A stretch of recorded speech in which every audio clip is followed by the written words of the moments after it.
Ginagawa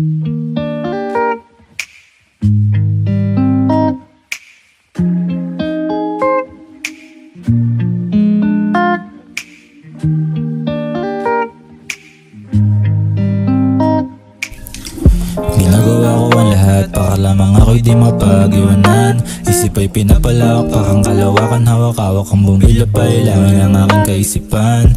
Pasensya naman kung minsan di nyo na rin ako maintindihan. Dapat nyo malaman na ginagawa ko lang din naman ang lahat ng ito para sa inyong kapakanan. Di naman ako nagbabaliw, sadya lamang di naaaliw sa mababaw at mga bagay sa ating pinaniwala at ginamit para tayo kontrolin ang sistema natin. Di rin pala ganong kabait, no?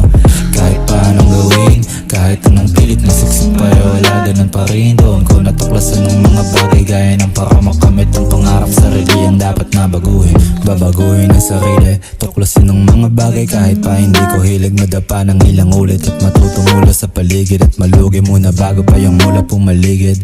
Gagawin ko to habang maaga pa, sasagad ko to habang kaya ko pa, para lang sa gayon ay mapaga. Ginawa ni mama at ipapata ang magiging pamilya.